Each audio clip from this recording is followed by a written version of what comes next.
What's up, YouTube, man? We're back at it once again, man, with another scary, creepy TikToks, man. That's gonna make you question reality. That's gonna give you chills, question everything, man. You're gonna find here on this channel. So let's do what we do best. Let's dive on in, man.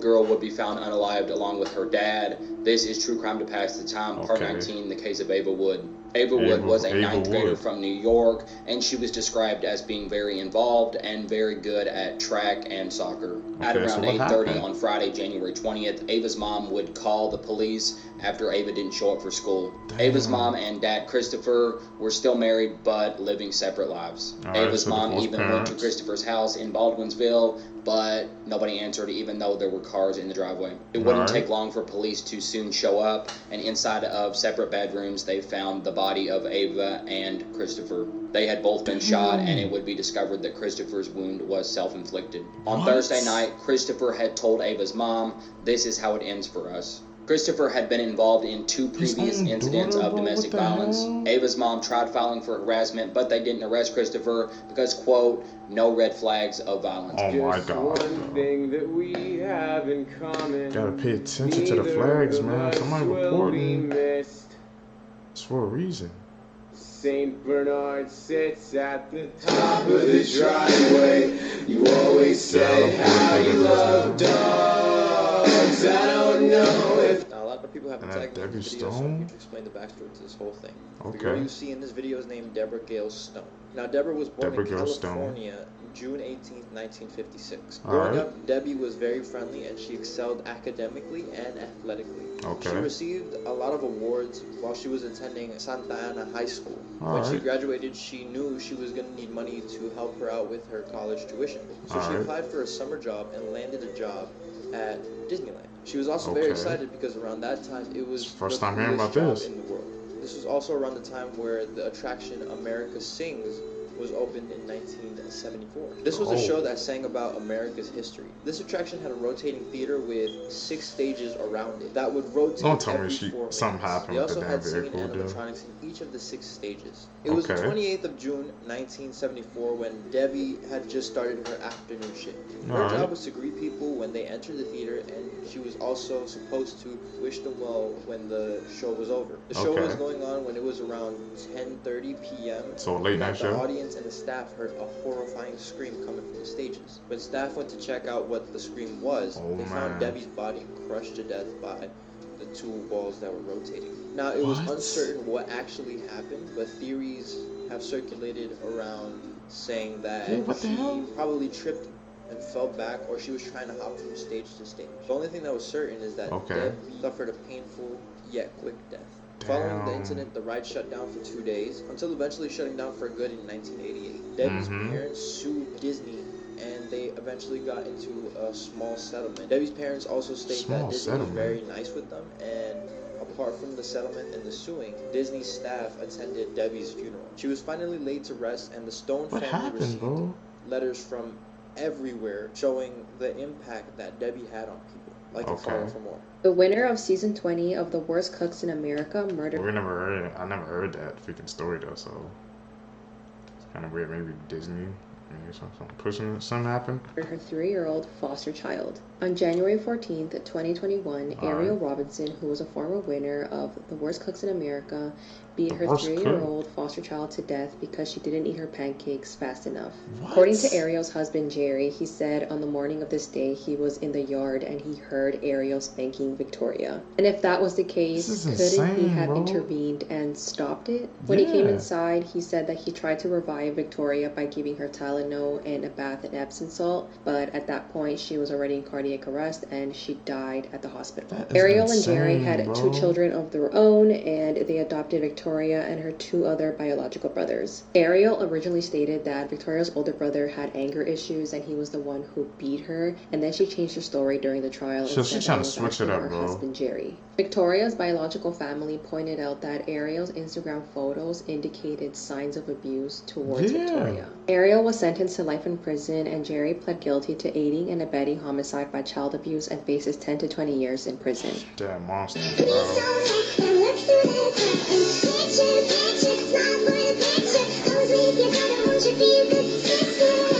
happened? This is pure evil. A young mother has been arrested after brutally killing her only child. A week after she returned from her boyfriend's house. What the hell? Father of the child. And that is not even the weirdest part of this story, because after she murdered her own child, she went on to eat the liver of the child. What the hell is wrong with people, bro? You murder your own child then eat them? What the hell? And the overall worst part of this story is that she did all this with her neighbors watching and filming from the window. Now, this happened on the 23rd of April in Kenya, and according to the story, 24-year-old Olivia Nasserian had just returned from her boyfriend's place at a different county, and she had been there with him for nearly 8 months. Now, her and her boyfriend had a 2-year-old daughter named Glory. So she left her own kid for 8 months too. Victim here. But what is not clear is her relationship with the girl's father, who is also her boyfriend. However, according to Olivia's auntie, after Olivia had stayed with the boyfriend for 8 months, she returned a different person because there was something off about her. On Sunday, the 23rd of April, 2023, was the day everything changed. Click the link on our bio and use our promo code to get instant 150,000 naira. Her own kid and she ate them, man. Sick to my stomach. This is 14-year-old Scotty Morris out of Eaton, Indiana. Alright. On the night of March 16th, Scotty got into an argument with his parents after they forced him to put on this embarrassing t-shirt, and he ended up leaving the house and running away. Because he's mad he had to wear a t-shirt? T-shirt, some shorts, and tennis shoes. And so a lot of people are very worried that he is being exposed to these freezing temperatures. They have not been able to find a trace of him in 6 days. Naturally, Scotty's parents have been under fire because of this bizarre, humiliating form of punishment. Okay. And you just see the pain in his eyes. It makes you wonder what's really going on in that house. Why they would take a picture of him in this. Like they were going to use it later as ammunition. I don't know. I don't get it. Yeah, wow. I think it's horrible. They take a picture of it too. But here's what Felicia had to say to herself. This is Felicia Morris. She is Scotty Morris's mother. Okay. We've been working with Felicia for the last 3 days, and she's been very cooperative with our investigation. She don't work. We had decided that she wanted to talk to Scotty personally, so that's why we're here. All right. Do I hold on? No, okay, go ahead. Scott, I love you, and I want you to come home. And I know that you're mad and confused, and I'm afraid that you're scared of all of this. Everyone is out looking for you, and we're not trying to scare you. You're not in trouble, okay? If you're in a house and they come to you and you don't want to go out because it's the cops, reach out. Me and Dad will come get you, okay? Okay. I love you, and I just want you to come home. I need you to know that you're safe. Please just call 911. Tell anyone. Alright. I need you home. Just trying to send out the message. I just need you home, okay? And I love you so much. Okay? This is what happened to sisters Sarah and Amina Saeed and how they identified their killer in a 911 call. Amina was born on March 3rd, 1989 in Dallas, Texas, and her younger sister Sarah was born on March 16th, 1990, also in Dallas, Texas. Okay. Had an older brother named Islam, and their parents were Patricia Owens and Yasser Saeed. There's a very big age gap between Patricia and Yasser. When they started dating, Patricia was only 14 years old and Yasser was 29. Within 3 weeks of dating, Yasser and Patricia decided to get married. Now, the only way that Patricia was allowed to get married is by her parents' permission. The way they got this is that Yasser told her family that he was wealthy and that he would provide for Patricia. Now, Patricia's family didn't come from a lot of money, so when they heard this, so they just sold out their daughter like that. What the hell? Agreed, and they allowed Patricia to marry Yasser at 15 years old. However, what Yasser said wasn't technically true. He didn't come from a lot of money. In fact, he actually worked as a taxi driver, which there's nothing wrong with, but he lied to Patricia. They got married, and she actually had to work multiple jobs to help provide for the family. About 6 months into their marriage, things started to go downhill. Patricia claims that Yasser became physically and mentally abusive. When Amina and Sarah were 8 and 9 years old, they told their maternal grandmother that their father, Yasser, had been essaying them for about 2 to 3 years. Of course, the grandmother told Patricia about what the girls had said, so Patricia packed up their things and moved out. Officers went to go speak to Amina and Sarah, and they told the police that their father had put his front part into their front part. However, before Yasser could get arrested, the girls recanted their statement. Now, Patricia's side of the family believes that Yasser Yasser somehow convinced Patricia to convince the girls to recant everything and to admit that they made everything up. And for some reason, police just believed them and they never followed through with the investigation. After they recanted their statement, they packed everything This is an back insane up and story, moved back bro. in with Yasser. Even though they recanted their statement, a lot of people feel like the girls were telling the truth. There are these home videos made by Yasser, and they just make you feel so uncomfortable. In this video here, Amina and Sarah were in their bed trying to hide from their father. He kept filming them, and the girls kept telling him to go away, to erase the footage, and to leave them alone. Camera, yeah. At one point, Yasser tells her brother Islam to remove the girls' blanket, and Islam does. After the blankets get removed, Yasser starts to tell the girls that they have very nice legs, and he also zooms in on Sarah's butt. Yes, he's zooming in on his own daughter's body. It's just very creepy, and you can clearly see that both girls are uncomfortable with their father. Bro. By the time the girls were teenagers, Yasser was already trying to set them up with an arranged marriage back in Egypt. Obviously, the girls did not want this. They wanted to date and, find their own person, but Yasser wanted to set them up. On December 24th, 2007, Amina refused another one of her dad's proposals for an arranged marriage. And this made him angry, so Patricia and the girls packed up their things and left. Everyone kept telling Patricia to not go back to Yasser, but unfortunately, she did. Amina actually had a secret boyfriend at the time, and when she found out that her was going back to Yasser, she texted him this. January 1st, 2008, 911 received a phone call from 17-year-old Sarah Saeed. Told the operator, "Help me, my dad shot me, I'm dying." Okay, more in part 2. The fact that this was literally how big the hatch opening was to the oil wells that Chris Watts put his daughters in. He dropped his own daughter in the oil wells, bro? It's absolutely insane to me. That is insane, bro. Damn, monster. Insane. Like, what can go into someone's brain to do something like that? To your own first kids, of all. bro. Those are a different type of breed, bro. And then you see how small this is. Do you see how small that is? Like, that guy's hand or that person's hand is how big the hole is. He put his...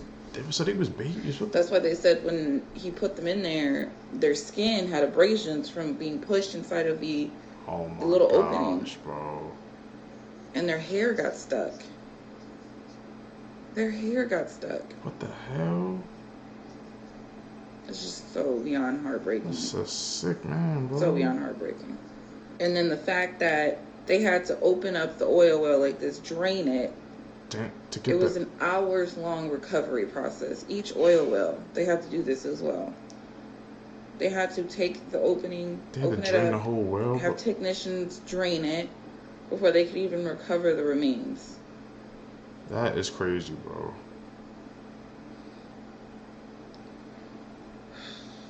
And when you look at the guy, you really would have never thought he would have done something like that. According to his family, his friends, people that knew him. Shocked everybody, bro. You just really never know, man. That's true. A true statement, bro. It scares me how you never know humans are. It could literally be anybody, bro. But yeah, these photos just heartbreaking. It's crazy, This woman gave birth to 5 separate babies in her bathtub at home and hid them in her closet. In 2010, a young woman opened her mother's closet and discovered what she believed to be human remains. She immediately called the police. When the police arrived, they did not believe that these remains were human and that she was free to throw them out. But the next day, the young woman called the police again and said she had found additional items. So once again, the police came back and they determined that she murdered the babies. In fact human. They were found concealed in coolers, and one set of remains was found encased in cement. Oh, man. This young woman's mother, Michelle Kalina, was immediately charged with abuse of a corpse. Soon investigators discovered that Michelle had actually hid 6 pregnancies from her longtime boyfriend and her husband. Just a trigger warning here, it gets pretty graphic. How can you have a pregnancy for somebody and they don't know this? Investigators discovered that Michelle had actually been hiding 6 different pregnancies from her husband and her longtime boyfriend that she had been having an affair with. It was believed that out of the 5 bodies found, at least 4 of them were born alive. Her longtime boyfriend was the father of 3 of the babies, possibly 4, but the results for the 5th came back inconclusive. So she was cheating. Investigators determined that the babies had either died from asphyxia, poisoning, or neglect, and her charges were immediately raised to murder.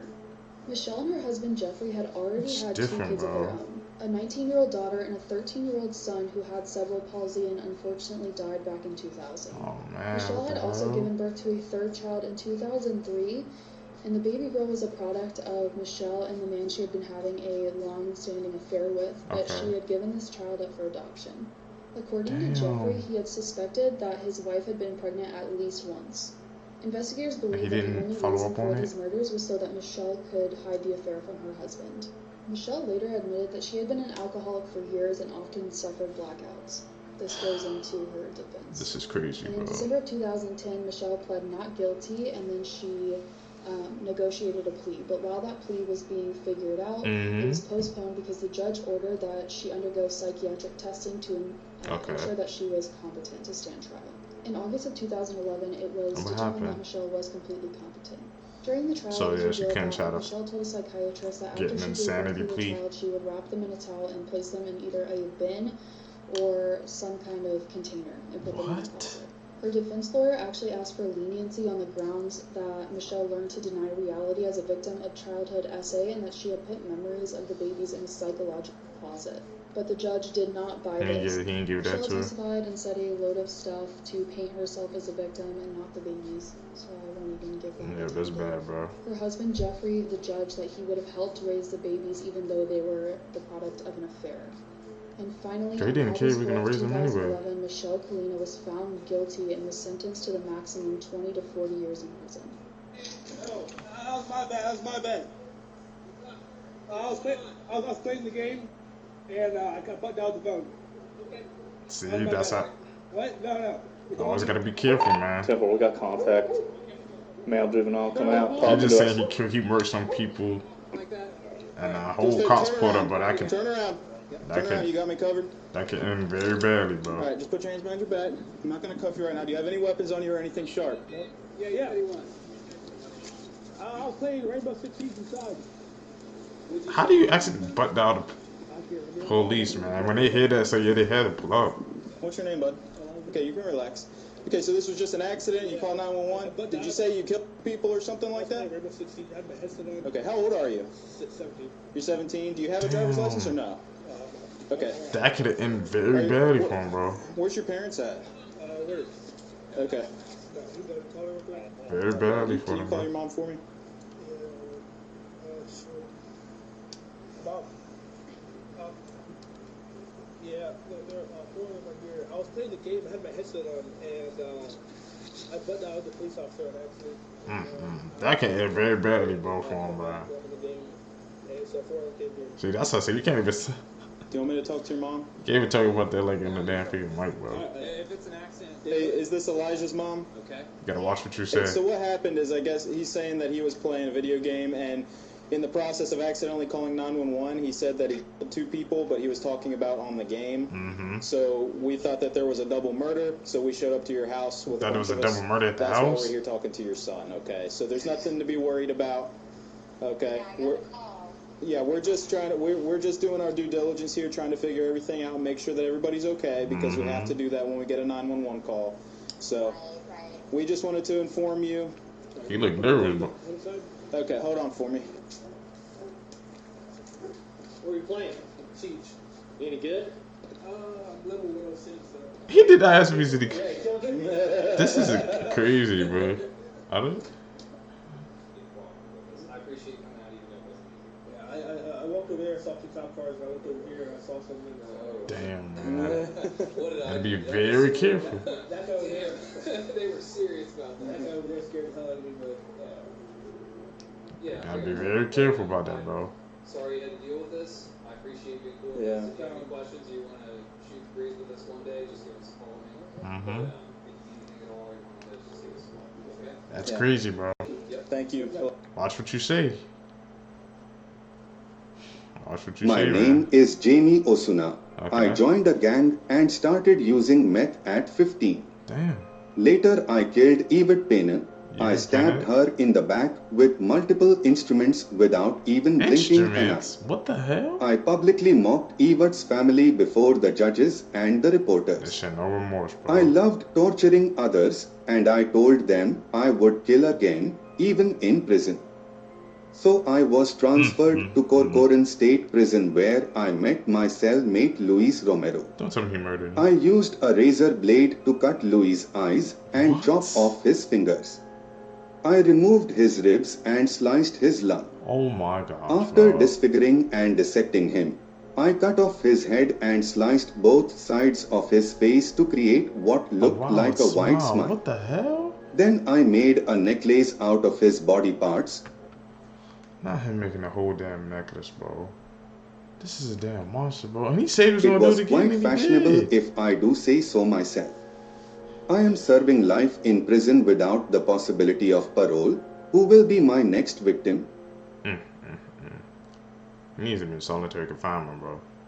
This movie was so traumatizing to watch, but what's even more disturbing was that it was actually based on a true story and that a father would actually do this to his own daughter. The movie's called Girl in the Basement, and it's about a girl named Sarah who's waiting for her 18th birthday so she can finally move out from the control of her father's home. But one day he tricks her into the basement and locks her up for more than 20 years where he tortures her. And the movie is actually based on the case of Elizabeth Fritzl. On August 28, 1984, Joseph Fritzl tricked his daughter into putting up a door in his basement, but upon putting up the door, he put a cloth covered in ether into her face where she fell unconscious. Joseph began essaying Elizabeth when she was just 11 years old, and unfortunately that continued during her 24 years in the basement, where she gave birth to 7 children, one of which was a twin that had passed away right after birth. Joseph had actually convinced his wife and the Austrian authorities that she had left to be in a cult because she had a history of running away. But 3 of her children were actually raised upstairs by her parents because she was supposedly dumped them upstairs because she couldn't take care of them because of the cult. But her and her other 3 children lived in a basement where it was constantly damp because of leakage and sewage overflow. But the only reason they were able to escape was because her daughter fell gravely ill and she managed to convince Joseph to take her to the hospital where everything was found out. Okay.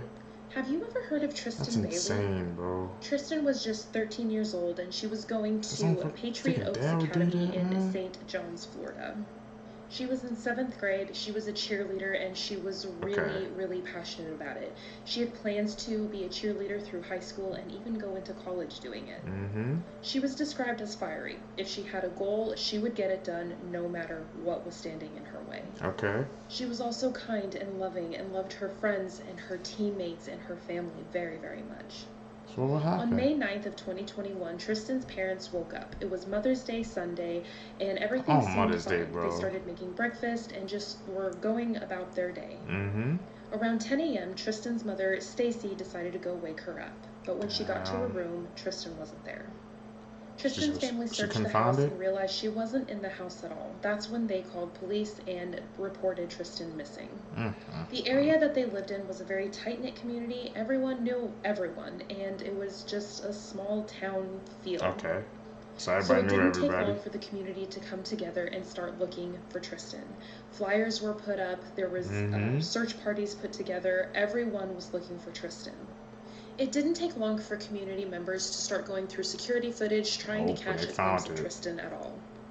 That is when they found this security footage, and it shows Tristan walking through the parking lot of the amenity center in their little town. Damn. Tristan was walking alongside Aiden Fucci. Aiden was 14 years old, and he lived in the same town that Tristan did. Okay. Investigators began talking to Aiden after they saw the security footage, and Aiden said that he and Tristan had gone on a walk around 1 in the morning. The security footage showed Aiden and Tristan walking into a wooded area, but Aiden said that he had left Tristan alive and well. Investigators asked Aiden if he would take them on the route that he and Tristan had taken that night. While in the back of the cop car, Aiden seemed to be in a good mood. He was just fine. In fact, he was taking selfies and on Snapchat and sending them to his friends. That is different, But then, like a flip of the switch, Aiden's attitude changed completely. He started crying and saying he was going to go to jail for this and punching the back of the seat. It was just a completely different attitude. Switched up once you got caught, bro. In the back of the police car. Aiden's peers were all questioned, and all of them had some really weird things to say about Aiden. Okay. People said that he liked to carry knives around, and that he also was just kind of distant and strange. He had told a female cousin of his that he was going to go to jail one day, and he also told his friends that he was planning to murder somebody. So he saw his future, bro. He didn't have anyone specific in mind, but in the next 30 days, he said that he would murder someone. YouTube. That's it, man, for this video for you guys today, man. Like I said, it's always up to you guys whether to decide the TikToks, clips that review together is a fake or is a reality, man. Like I said, all I need you guys to do is, man, to do 2 simple things, man, so we can grow our community. I need you guys to subscribe and hit that like button, man. It's free. It literally takes only 5 seconds of your time, man. So I really appreciate the support. Like I said, I'm trying to bring you guys longer videos, so I would really just appreciate the feedback. Any guys you think Anything I could do to make the channel better, I'm open to suggestions, man. So tell me in the comment section down below, man. We're gonna keep going. Like I said, I think pretty soon I'm gonna start posting some shorts also. So you guys make sure to check those out as well. Peace, YouTube.